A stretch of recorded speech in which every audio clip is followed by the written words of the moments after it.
Soundpower pour décrypter en musique notre société. Un mardi soir par mois à 21h sur les ondes de Radio Campus Paris. 93.9 FM et en DAB+.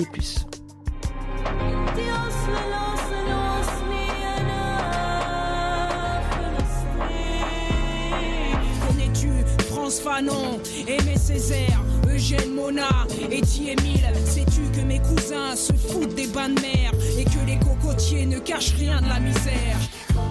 Bonsoir chers auditeuristes, bienvenue dans ce 10e épisode de Soundpower, votre émission mensuelle musicale et de société sur Radio Campus Paris. Aujourd'hui, nous allons parler des Touaregs. Au programme ce soir, en première partie d'émission, nous allons partir en voyage au rythme des chants et du blues du désert. En deuxième partie pour l'interview, nous écouterons Ousmane Agmossa, leader du groupe Tami Kress. Il nous parlera de la musique Touareg et de son nouvel album Asikel. Et nous aurons également avec nous Ladji Karamoko Ouattara, historien en relations internationales. Il nous racontera l'évolution du nomadisme à travers l'histoire chez les Touaregs et la question sécuritaire au Sahel. Les Touaregs se prénomment les Kel Tamashek, ceux qui parlent la langue tamashek. Organisés en tribus et en confédérations, ils sont les habitants ancestraux du Sahara et du Sahel, répartis entre 5 États, Mali, Niger, Burkina Faso, Algérie et Libye. Ces Berbères ont traversé les dunes pendant des millénaires en déplaçant leurs tentes avec pour principale activité économique le pastoralisme. Mais seuls les nobles, qui élevaient les dromadaires, parcouraient de longues distances à la recherche d'espèces végétales variées. Grâce à l'animal à bosse, les aristocrates guerriers contrôlaient de vastes territoires habités par d'autres classes de Touaregs pratiquant un pastoralisme plus modeste d'ovins et de caprins. Le nomadisme était en fait un réel système politique. Après les découpages coloniaux, les hommes du désert n'étaient plus aussi libres dans leurs déplacements. Chez les Touaregs, la musique joue un grand rôle. De tradition orale, les poèmes chantés racontent l'amour ou les guerres.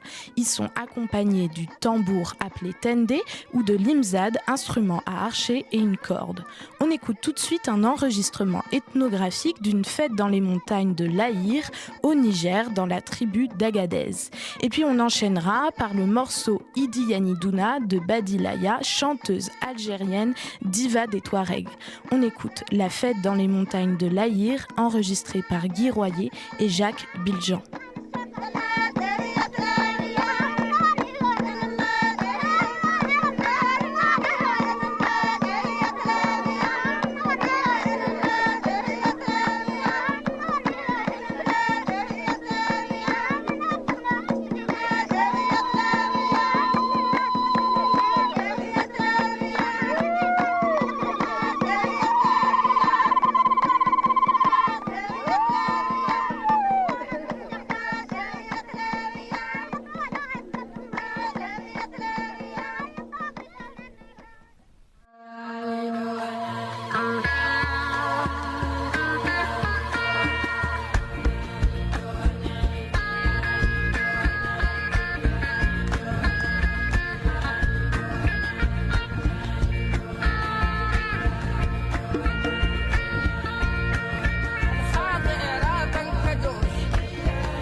Sound Power, un mardi soir par mois à 21h sur les ondes de Radio Campus Paris, 93.9 FM et en DAB+.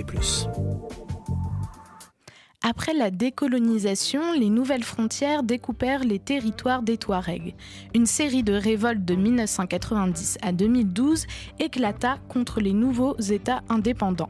En 1963, les Touaregs de l'Adar refusèrent le rattachement de leur région au Mali. La répression de l'armée malienne provoqua alors l'exil des Kel Adar vers l'Algérie et vers le sud de la Libye. Les jeunes Ichoumar, venant du terme chômeur en français, emportèrent avec eux des bidons d'eau pour affronter le désert, mais ils emportèrent aussi le sens de la fête et leur musique. Ce contexte répressif où les Touaregs étaient devenus des clandestins dans les pays où ils se sont réfugiés était pourtant stimulateur musicalement. Le bidon qui sauva les migrants de la soif se transforma au cours des années 70 en tambour ou en guitare. Jusque dans les années 80, de nouvelles vagues de migration depuis le Niger et le Mali arrivèrent en Libye. Kadhafi avait ouvert ses portes à ces jeunes chômeurs et les forma pour devenir des soldats. Il soutint le mouvement Ichoumar, dont l'objectif était de libérer les régions Touareg du Mali et du Niger. C'est à ce même moment, à la fin des années 70, que le genre musical, aussi appelé Ichoumar, se développa. Ibrahim Ag El Habib et Iteyeden Ag Ablal, qui avaient rejoint le mouvement en Libye, ont fondé ce genre musical avec le collectif Tinariwen. Les poèmes accompagnés à la guitare étaient des appels à la mobilisation pour la reconquête de leur pays et de leurs droits. La musique traversa les dunes grâce à des cassettes qui propagèrent aux Touaregs restés au pays la conscience nationaliste émergente. Nombreux se sont engagés après l'écoute de ces cassettes. En 1990, une nouvelle révolte survint et dura jusqu'à 1996. Le morceau qu'on va écouter, intitulé « Le chant des fauves », est basé sur un poème écrit en 1986 en Libye et met en garde directement le Niger et le Mali. On écoute « Le chant des fauves » de Tinariwen.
كم نحمي سجنيني كم نحمي سجنيني نورد الزدوار هيني وصوت الوحوش الوحوش بلالي كاسات وفسي الوحوش الوحوش بلالي كاسات وفسي الوحوش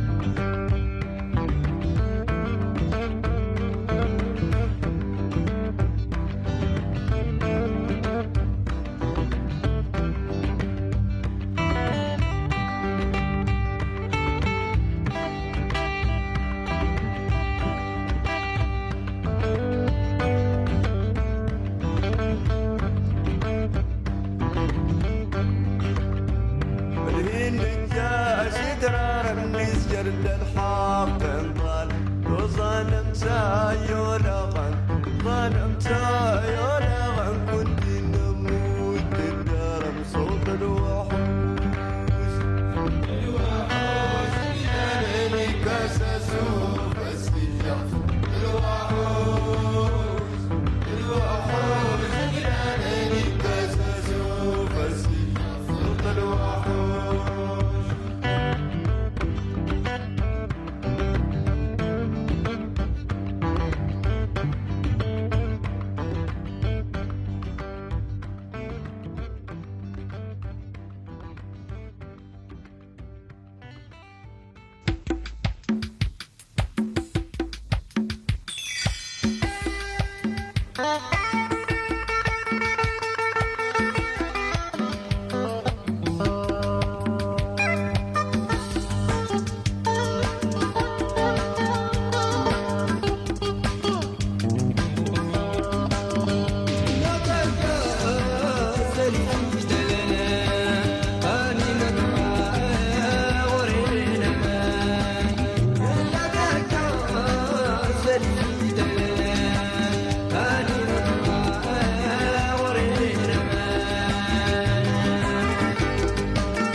C'était Ifitalan d'Amdala Oumda Dougou. Durant les années 90, ces chansons ont fourni des messages aux unités des combattants touaregs du Niger et ont permis d'informer les familles de leur position.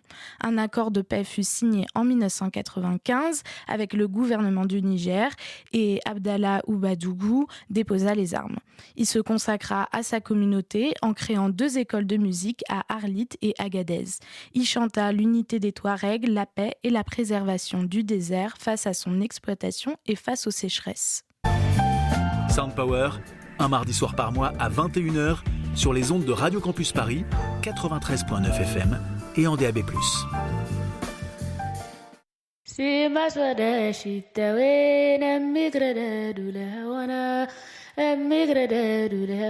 استراني بلي سد سنة تراني بلي سد سنة وايد مراسلاني وايد مراسلاني النفاق امتدلت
C'était Imigradan des filles de Iligadad. Les filles de Iligadad, ce sont 3 cousines venues du Niger qui ont pris à leur tour la guitare électrique, un instrument joué de façon dominante par les hommes.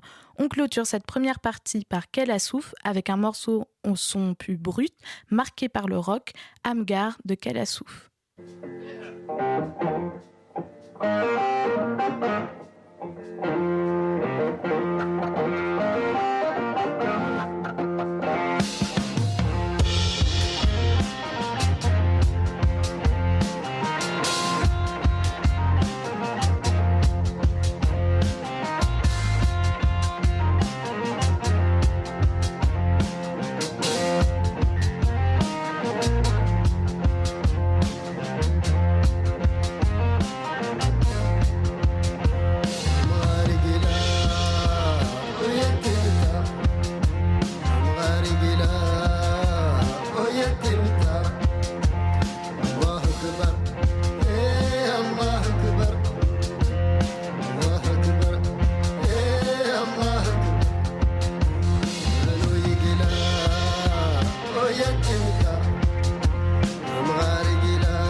Sound Power, l'entrevue du soir.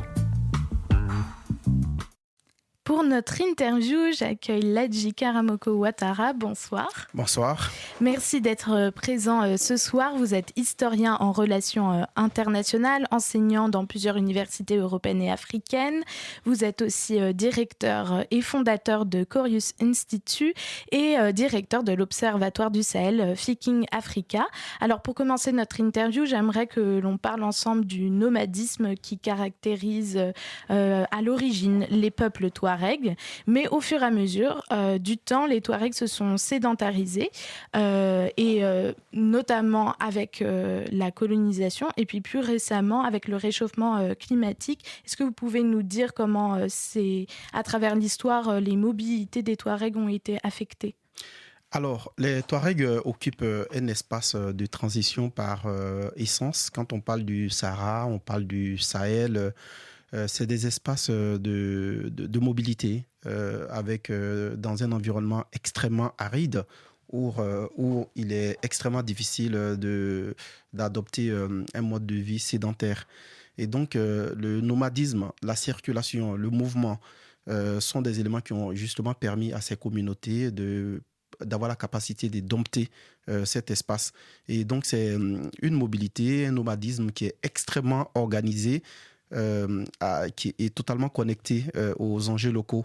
Et donc, on a dans ces vastes zones un ensemble de populations organisées dans un premier temps en famille, au sein des tentes. Ensuite, à une échelle plus grande, on a des tribus. Après les tribus, on a des campements. Après des campements, on a des confédérations Touareg. Et ensemble, et au-delà des confédérations, il y a une notion qu'on appelle le Témous. Ça veut dire finalement le monde Touareg. Donc, qui serait très organisé, très coordonné entre les différents groupes. Et c'est vrai que sur cette notion de Témous, on pourra y revenir, qui fait référence à une nation Touareg. On a un fort débat historiographique entre chercheurs. Mais pour revenir à votre question, c'est finalement un élément. Cette mobilité, ce nomadisme est au fil des siècles devenu un mode de vie et de production de ces communautés Touareg en contexte très aride. Et comment la colonisation a affecté ces déplacements qui étaient avant totalement libres ? Alors, on ne peut pas dire que c'était totalement libre. Oui. Puisque on avait un nomadisme qui est vraiment très structuré, très organisé entre les différentes tribus qui occupaient la zone. Donc, la mobilité se faisait en fonction des liens, des dynamiques de pouvoir. Voilà, des liens qui pouvaient exister entre les communautés. Et puis, n'oubliez pas que cette zone a constitué tout au long de l'histoire des chemins. Quand on parle des caravanes transsaharienne. Donc, ça a toujours été une zone de contact entre l'Afrique subsaharienne et les Maghreb, puis le Moyen-Orient. Et donc, dans un premier temps, traversé par des caravanes, mais aussi des populations qui habitaient dans ces régions qui, justement, avaient un système de mobilité qui était totalement connecté au temps, à l'espace, au climat. Et donc, c'est vrai que nous sommes dans un espace aride, mais il ne pleut pas partout au même moment. Il n'y a pas de sécheresse partout au même moment. Donc, la mobilité, justement, permettait de vivre, justement, en utilisant tout ce que la nature pouvait offrir en termes de moyens de subsistance.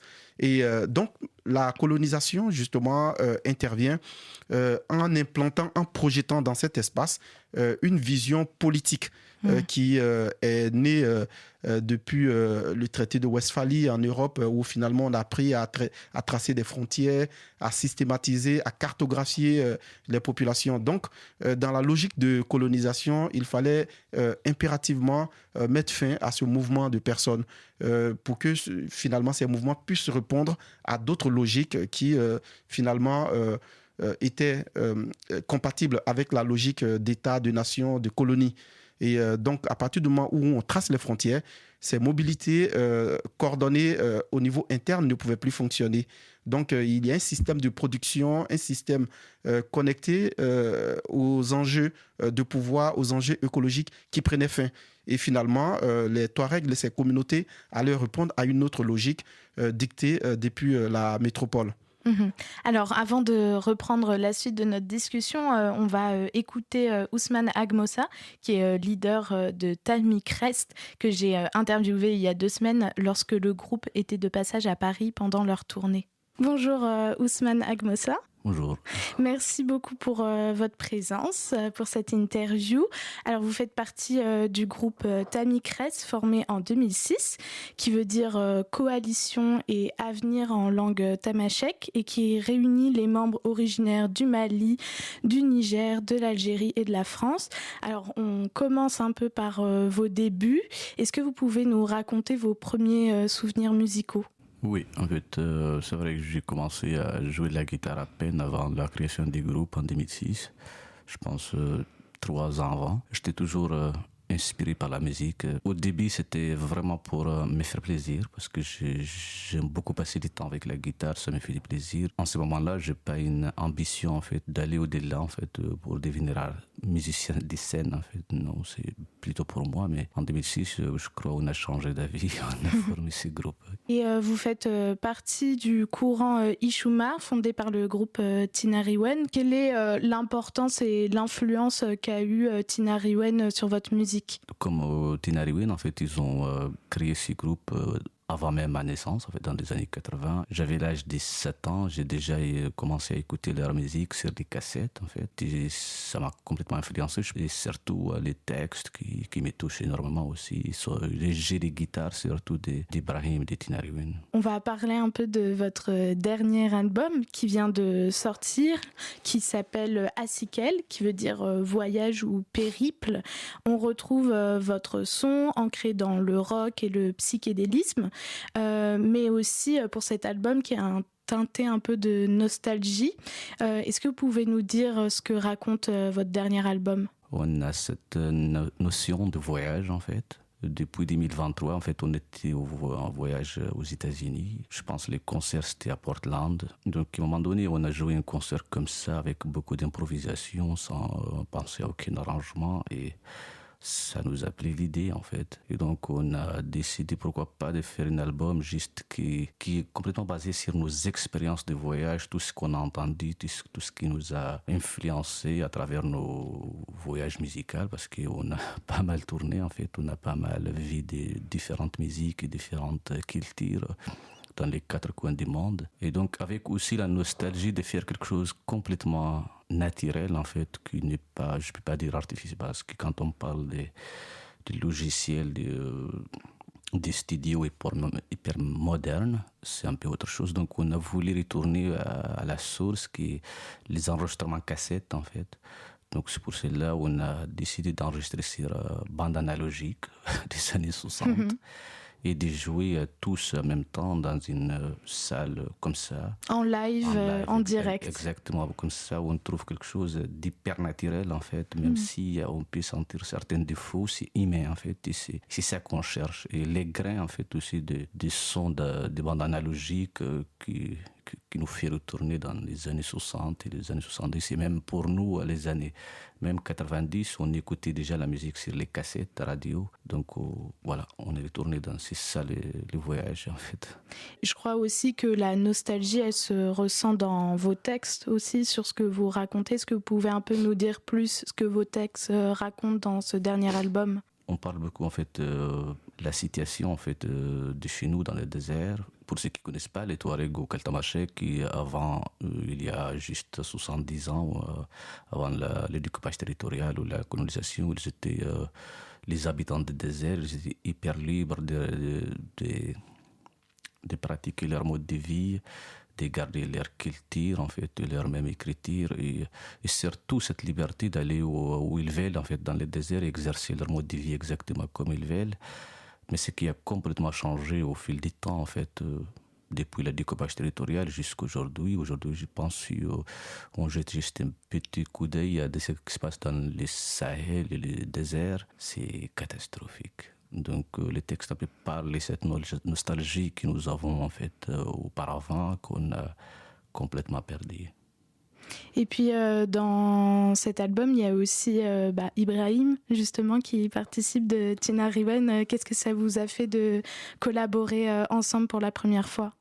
Pour Ibrahim, en fait, comme je viens de dire avant, il était un peu clé aussi de ce qui m'a amené, en fait, dans les jeux de guitare. Mais avant, en fait, je les voyais, on se rencontre, on joue quelquefois juste comme ça, mais Exactement, notre première fois de faire une collaboration sur un album, c'est cette fois-ci. Exactement comme je viens de dire avant, quand l'idée était venue en fait en Portland. Par coïncidence, le jour d'après, ou je sais pas, 4 jours après, plus tard, on a joué à Seattle en fait. Et on a joué en même temps Tinariwen et Tamikres juste à côté. Et quand nous on a fini l'album, les concerts, on est parti en fait dans leur concert.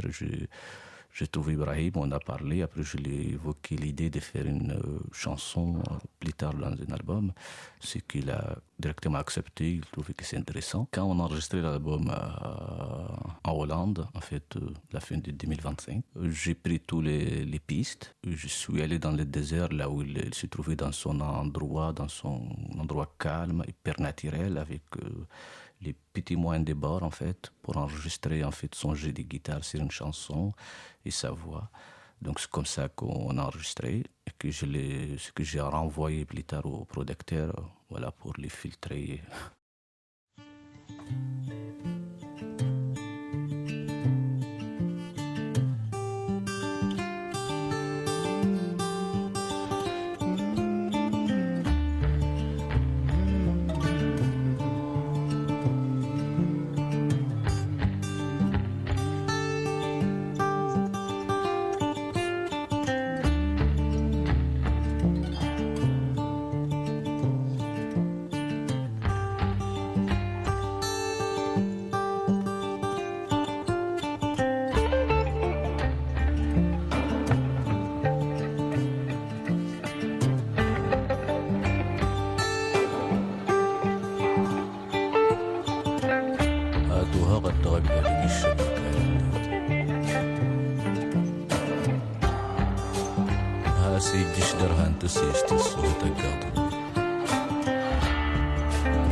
Vous êtes toujours sur Radio Campus Paris pour notre pause musicale. C'était Eilal avec la participation d'Ibrahim Ag Al-Habib du groupe Tinariwen dont parlait Ousmane Agmossa. On continue justement avec la suite de son interview.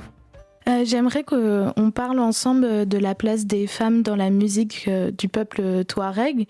Vous avez dédié votre 3e album Chatma aux femmes. Et puis il y a notamment la chanteuse Wonu Waled Sidati qui y participe. On entend toujours les voix féminines dans votre dernier album. Pourtant, les femmes touareg semblent plus invisibilisées.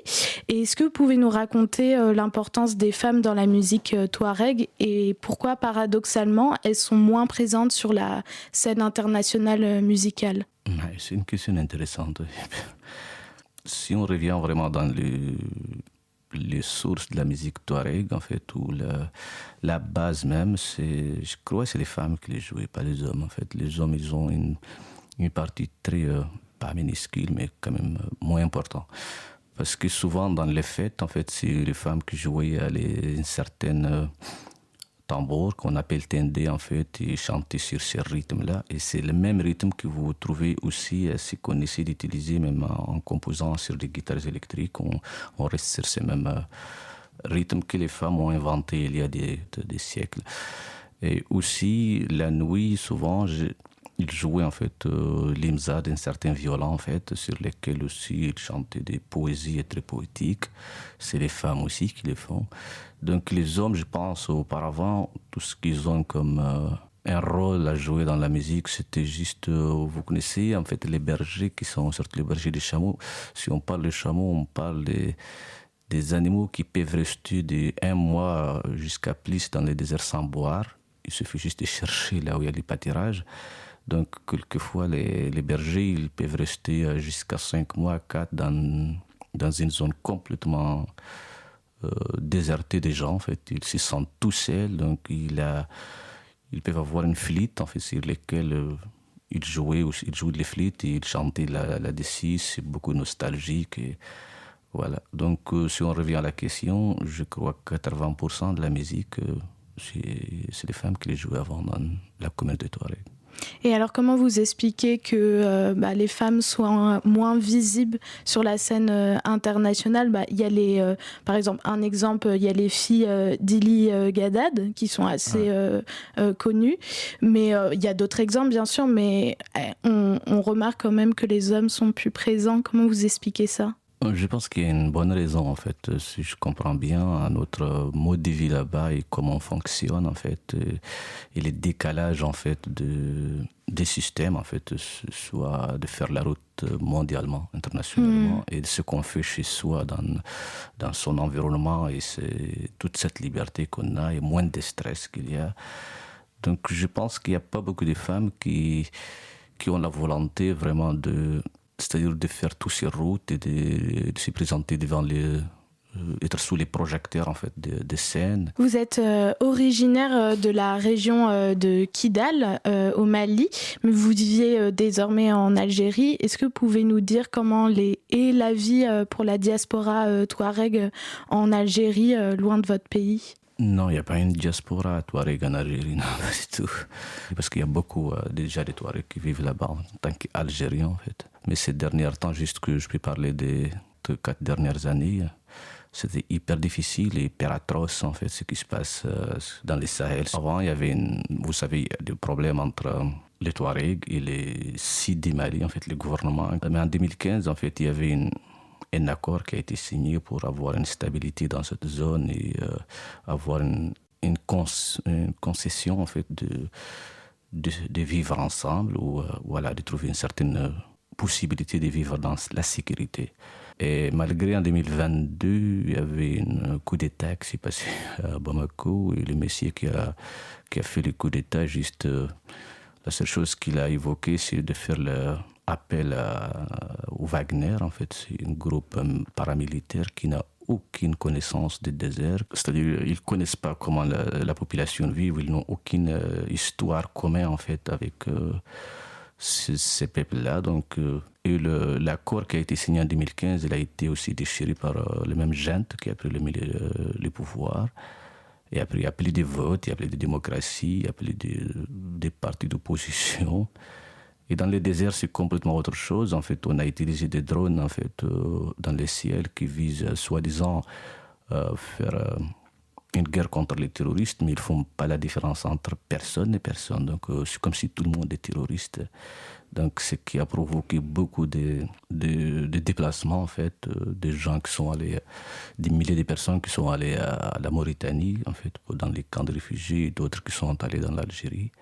Le fait, en fait, de perdre leur liberté et de trouver tous les temps les drones au-dessus de leur tête, au lieu des oiseaux qui volent il y a longtemps, en fait, qui font la beauté du désert, c'est ça qui est difficile à vivre. Merci beaucoup. Merci à vous. C'était Ousmane Agmossa. On est de retour en studio avec Ladji Karamoko Ouattara, historien en relations internationales. Alors pour revenir sur ce que disait Ousmane Agmossa, après les diverses révoltes touareg, un accord de paix dont parlait Ousmane, l'accord d'Alger, a été signé en 2015 entre le président malien Ibrahim Boubacar Keïta et les rebelles touaregs, regroupés dans la coordination des mouvements de l'Azawad, qui souhaitent l'indépendance de l'Azawad située au nord du Mali. Cet accord fut brisé après le coup d'État en 2021 d'Assimi Goïta, qui demanda aux troupes françaises combattant les terroristes de partir pour s'allier au groupe mercenaire russe Wagner. Alors, Ladji Karamoko Ouattara, pourquoi cet accord de paix n'a pas tenu et comment vivent les Touaregs depuis la prise de pouvoir de la junte ? Alors, c'est pas le premier accord qui a existé. Les premières rébellions au nord du Mali ont lieu quasiment à partir des années 1963 et ensuite en 1990. Et les fils des soldats ayant été tués dans les rébellions des années 60 ont 30 ans, prennent justement les armes encore pour défendre leur liberté, leur indépendance. Donc les Touaregs, depuis les indépendances et déjà sous la colonisation, sont passés d'une posture de centralité à une posture de marginalité. Voilà, deviennent des marges, des périphéries de ces territoires. Parce que lors de la colonisation, les Touaregs, globalement, ayant refusé d'aller à l'école, et lorsque le pouvoir colonial doit se retirer, finalement, c'est les populations qui ont accepté finalement d'aller à l'école qui sont aux affaires. Et donc, globalement, cela change la logique de gouvernance au sein de ces sociétés, les mettant systématiquement dans une posture de marginalité. Et donc, lors des rébellions des années 60, il y a eu un blocus total de la zone où finalement la résistance a totalement été écrasée dans le sang. Et donc, dans un contexte de sécheresse, les rébellions de 1990 éclatent et donc on a encore une rébellion qui est écrasée et finalement on a des accords politiques. Mais le problème est qu'on signe des accords mais sans penser à la viabilité des accords. Et donc ce qui fait qu'à chaque moment, ces accords ne tiennent pas parce que ce n'est pas des accords réalistes. Et par ailleurs, on a aussi une ingérence étrangère qui fait que finalement l'opérationnalisation de ces accords pose problème. L'Algérie a toujours été une puissance qui a toujours eu beaucoup d'influence dans le nord du Mali. Et avant aussi la mort de Kadhafi, il y avait une concurrence. Et donc, ces ingérences à la fois étrangères, mais aussi un manque d'investissement et de réelle politique d'intégration des Touaregs au nord du Mali fait que finalement, nous sommes dans une situation de perpétuel recommencement. Notamment concernant ces rébellions armées indépendantistes. Et peut-être vous pouvez nous parler de la spécificité du Mali en faisant un pas de côté au Niger, où vous avez notamment fait votre travail de recherche, où là, les Touaregs sont beaucoup plus intégrés, en tout cas mieux intégrés à l'appareil politique. Alors, on a plusieurs chaînes d'analyse successives qu'on peut évoquer. Dans un premier temps, après les indépendances, au nord du Mali, au Mali, on a un premier président, Modibo Keïta, qui est d'obédience socialiste. Donc, systématiquement, qui trouve que les Touaregs, dans leur hiérarchisation, dans leur organisation hiérarchique, parce qu'au sommet de la hiérarchie, on trouve les nobles guerriers qui, notamment, possèdent des dromadaires, des chameaux, qui commandent les hommes, qui répondent à ce qu'on appelle au code de l'honneur. Et ensuite, on a les vassaux. Après les vassaux, on a les religieux. Après les religieux, on a les tributaires, on a des hommes libres. Ensuite, on a aussi des artisans. Et après, on a des esclaves aussi. Des esclaves. Donc, concrètement, aux yeux de ce pouvoir socialiste, on trouve que les Touaregs sont finalement une société esclavagiste. Et donc, concrètement, on n'a pas mis des politiques incitatives, des politiques d'intégration. Alors que du côté du Niger, on a le premier président qui s'appelle Amani Diori, qui est un instituteur, qui a vraiment pris la pleine mesure de la spécificité de la société Touareg. Et donc, dès le départ, dans ses premiers gouvernements, il met des Touaregs, par exemple, un monsieur très respecté, un noble qu'on appelle Moudou Zakara, a été chargé de la gestion, de la mise en place des politiques d'intégration du Nord. Et donc, dès les indépendances, justement, cela a permis à bien fonctionner. Et ensuite, quand on prend les dernières rébellions qui ont commencé dans le sillage de la guerre en Libye, au Mali, lorsque les Touaregs reviennent, les mercenaires ne sont pas désarmés, alors qu'au Niger, systématiquement, les mercenaires sont désarmés d'une part, et d'autre part, on avait un premier ministre Touareg qui était aux affaires, qui a su assurer la coordination avec ces populations, ce qui n'a pas été le cas au Mali. Et surtout, le Mali ne fait même pas frontière avec la Libye, contrairement au Niger.